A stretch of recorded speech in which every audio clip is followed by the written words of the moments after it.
Reading They Don't Call It Mexi-Coke in Mexico, an original piece.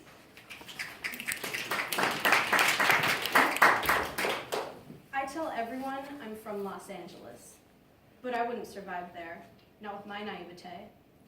Oh, Ancestry.com would tell you I'm brown, 3/4 brown that is.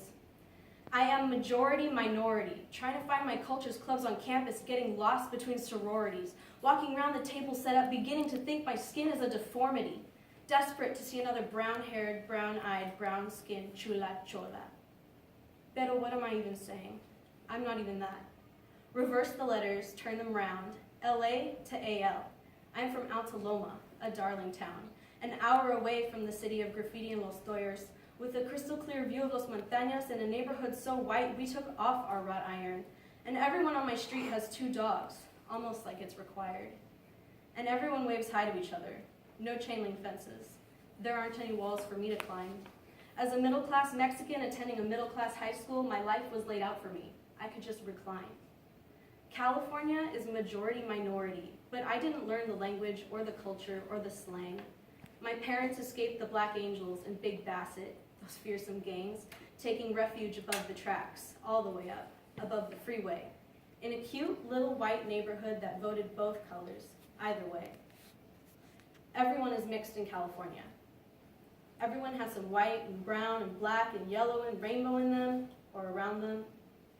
And English is the language of the middle class.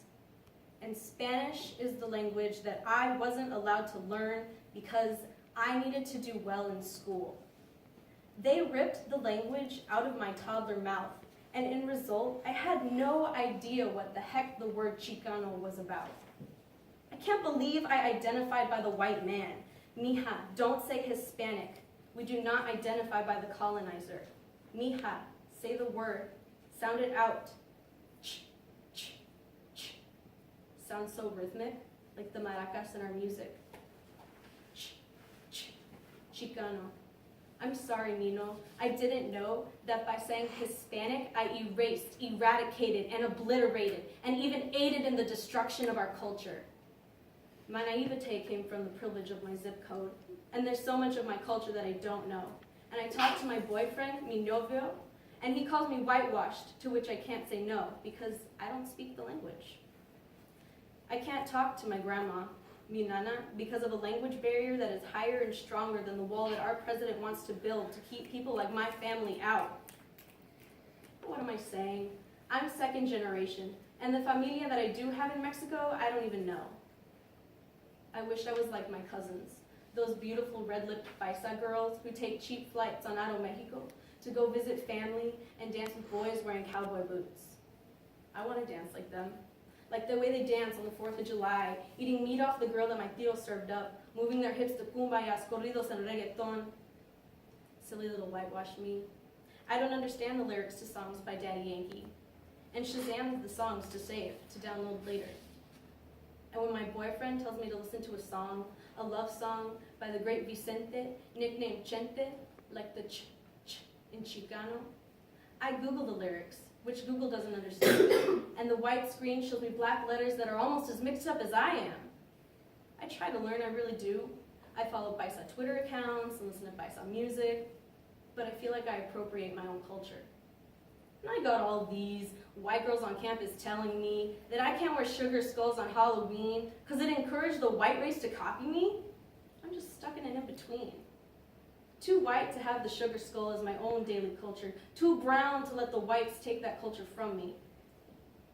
Taking a stroll down Olvera Street in Los Angeles, the city I say I'm from, there are foods I've never heard of, music my feet can't dance to, and so many colors and sights and sounds to which I just succumb.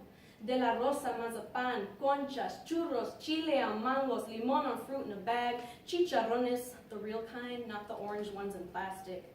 Barilitos, menudos, carne asada, tres leches pasteles, tamales, los con carne, los con dulce, mole, elotes, Mexi-Coke that doesn't need the ethnicity in the name. After all, they don't call it Mexi-Coke in Mexico. The men who'd walk with carts, and as a kid, I'd raise my hand, offering them sticky money, asking for a SpongeBob with bubblegum for eyes. When I grew older, I knew to only ever ask for fruit paletas of kiwis or strawberries. I visited campus in April, And though it snowed the weekend prior, it was still as white as wool. Student bodies so monochromatic, they needed to invent a job to increase diversity. Didn't someone just get hired? But though my boyfriend said I'd fit right in, these kids are rich and white.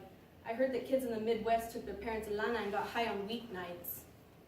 But hey, this school has diversity, with its 65% white kids. Only 4% of the population here shares my blood. Oh wait, in their nicely laid out demographic graphic, we're labeled Hispanic, so I guess I shouldn't panic, because it looks like we're white too.